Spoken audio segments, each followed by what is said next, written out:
श्रीराम 13 जानेवारी. नाम आणि सत्कर्म. नाम हा सत्कर्माचा पाया आहे, तसाच कळसही आहे. भगवंताच्या स्मरणात केलेले कर्मच सत्कर्म या सदरात पडू शकते. भगवंताच्या विस्मरणात केलेले कर्म सत्कर्म ठरू शकत नाही. समजा एखादा मनुष्य नुसते तोंडाने राम राम म्हणतो आहे, परंतु भगवंताच्या स्मरणात नाही, तर मग राम राम म्हणण्याची त्याची क्रिया सत्कर्म म्हणता येईल का? वास्तविक नाम हे स्वतः सिद्ध असल्याने ते जाणता व अजाणता म्हटले तरी ते सत्कर्म याच सदरात पडते. कारण जेथे माझे नाम तेथे मी पुरुषोत्तम असे भगवंताचेच वचन आहे.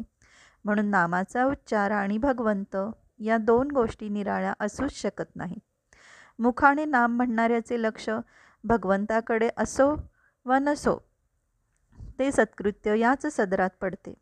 इतर कर्मे आणि नाम घेण्याचे कर्म यात जो मोठा फरक आहे तो हाच की इतर कर्मांना पूर्णत्व किंवा सत्यत्व नामाने येते, तर उलटपक्षी नाम आणि अपूर्णत्व या गोष्टी एकत्र संभवतच नाहीत. म्हणून नाम भगवंताच्या स्मरणात घेतले किंवा कसे हा प्रश्नच उद्भवत नाही. किंबहुना नाममुखी आले की सत्कर्मे होऊच लागतात. मूल झाले की मुलाच्या आईला पान्हा फुटणे, मुलाचे लाड करणे, त्याच्यावर सर्वतोपरीने प्रेम करणे या गोष्टी जशा न शिकविता सहजच होतात, तशीच स्थिती नाम घेणाऱ्याची सत्कर्माच्या बाबतीत होते. इतकेच नव्हे तर त्या आईला जर म्हटले की तू मुलाला जवळ ठेव, पण त्याच्यावर प्रेम वगैरे काही करू नकोस, तर ते जसे तिला शक्य नाही, त्याचप्रमाणे नाम घेणाऱ्याला सत्कर्म टाळू म्हटले तरी टाळता येणार नाहीत. सत्कर्मे फळाला आली असे केव्हा म्हणता येईल? तर भगवंताचे नाम मुखी येईल तेव्हाच. परमात्म्याने आपल्याला सांगून ठेवले आहे की तू माझा भावास असे तुला वाटते आहे ना, मग तू प्रपंच अति दक्षतेने कर.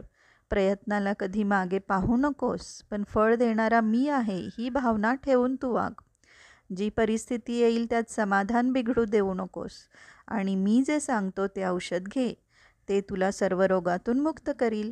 आणि ते औषध जर कोणते असेल तर ते माझे नाम हे होय. त्या नामाचा खरोखर तुम्ही अभ्यास करा. तुम्ही सर्वांनी असा निश्चय करा की नामाशिवाय जगणे हे खरे नाही. नामाशिवाय जगू नये असे मला खरोखर मनापासून वाटते. नामावरची निष्ठा कसे काम करते हे निष्ठेने नाम घेणाऱ्यालाच कळेल. नामाचे प्रेम ज्याला लागले त्याच्या मागे परमात्मा उभा राहिला हे अगदी सत्य सत्य त्रिवाचा सत्य सांगतो. म्हणून आवडीने आणि प्रेमाने भगवंताचे नाम घ्या. एकदा तरी त्याला कळवळीने रामा अशी हाक मारा की भगवंताला तुम्हाला येऊन भेटावेसे वाटले पाहिजे. तात्पर्य: सत्कर्माचा शेवट भगवंताच्या नामाचे प्रेम उत्पन्न होण्यातच होणे जरूर आहे.